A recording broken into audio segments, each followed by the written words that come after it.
오늘 하나님 말씀의 제목은 긍휼히 여기는 자는 복이 있나니입니다. 마태복음 5장 1절에서 7절 말씀입니다. 예수께서 무리를 보시고 산에 올라가 앉으시니 제자들이 나온지라 입을 열어 가르쳐 이르시되 심령이 가난한 자는 복이 있나니 천국이 그들의 것이며 애통하는 자는 복이 있나니 그들이 위로를 받을 것이며 온유한 자는 복이 있나니 그들이 땅을 기업으로 받을 것이며 의에 줄이고 목마른 자는 복이 있나니 그들이 배부를 것이며 긍휼히 여기는 자는 복이 있나니 그들이 긍휼히 여김을 받을 것이며. 아멘. 오늘 본문 7절에서 긍휼히 여기는 자는 복이 있나니 그들이 긍휼히 여김을 받을 것이며 라고 말씀합니다. 긍휼이란 무슨 뜻입니까?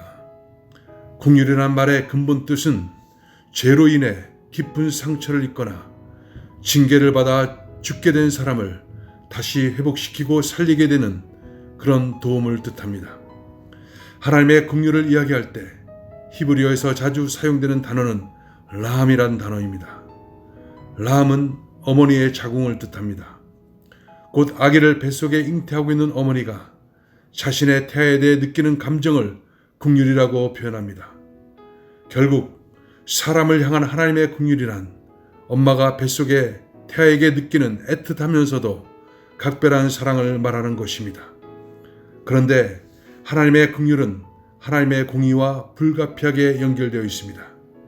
유대인의 전승인 미드라시에 의하면 만일 이 세상이 긍휼 하나만으로 만들었다면 이 세상은 죄악으로 가득 찼을 것이다. 그런데 만약 이 세상을 공의 하나만으로 만들었다면 이 세상은 존재하지 못할 것이다. 그래서 하나님은 이 두 가지를 합하여 이 세상을 만들었다고 합니다. 공의로 인해 정죄될 수밖에 없는 세상을 긍휼로서 다시 용서하신다는 의미입니다. 그래서 이스라엘 백성들은 생각하기를 사람이 하나님의 공의와 더불어서 그분의 한없는 긍휼에 의하여 다스려져 있으므로 사람에게 요구되는 것 역시 이웃에 대한 긍휼이라고 말을 합니다. 여러분, 은혜는 죄 자체를 용서해주는 하나님의 값없는 사랑입니다. 그러나 긍휼은 죄의 결과가 낳은 고통과 비참함과 절망을 치료하여 주고 새롭게 해주는 뜻이 있습니다. 그렇다고 긍휼은 무조건적으로 죄를 용납하거나 불의를 눈감아주는 것이 아닙니다.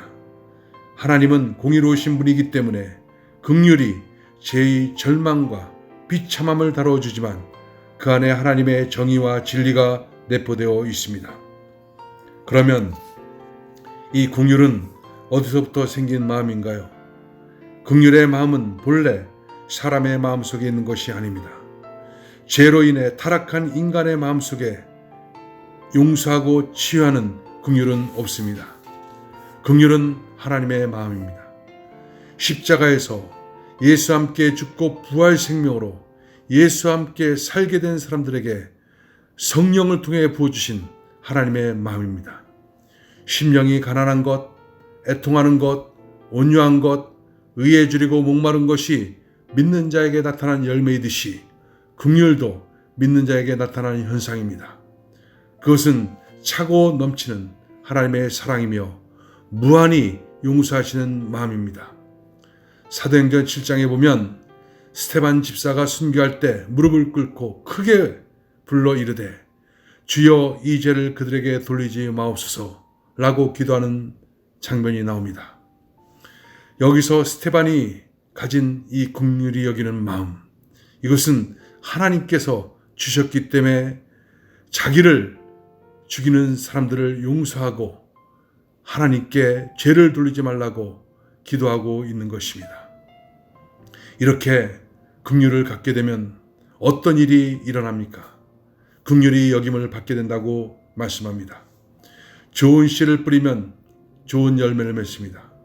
긍휼을 심으면 긍휼과 열매를 맺습니다. 여러분, 우리는 하나님께서 주신 긍휼의 마음, 이것을 나눌 수 있어야 됩니다. 긍휼은 마음뿐이 아닙니다. 행동입니다. 아무리 많은 진리를 선포하고 천사 같은 말을 할지라도 긍휼의 마음과 행동이 없다면 믿는 자의 모습이 아닌 것입니다. 하나님이 긍휼히 여기심은 하나님께서 자신을 주시는 것으로 나타났습니다. 이제 우리가 그 하나님 주신 긍휼을 다른 사람에게 나눠야 될 때인 것입니다. 기도할 때 긍휼의 마음이 더욱더 넘치고 나눌 수 있는 은혜가 넘쳐나게 됩니다. 오늘도 긍휼의 마음이 여러분 속에 넘쳐나고 나눌 수 있는 하루가 되시기를 주의 이름으로 축원합니다. 기도하겠습니다. 하나님 감사합니다. 하나님께서 우리에게 믿음으로 주신 그 많은 열매 가운데 긍휼의 마음을 우리에게 주심을 감사합니다. 내가 하나님의 공의에 의해서 심판받을 수밖에 없는데 하나님께서 긍휼 베푸셔서 용서해 주시고 사랑해 주신 것, 그와 같은 은혜가 나에게 임했는데 그 은혜가 또한 내 속에서 역사하여 다른 사람에게 나눠줄 수 있는 그 상태를 주심을 감사드립니다. 오늘도 긍휼의 마음으로 많은 사람에게 나눠줄 수 있는 그 같은 삶이 되어지게 축복하여 주옵소서. 예수님의 이름으로 기도합나이다. 아멘.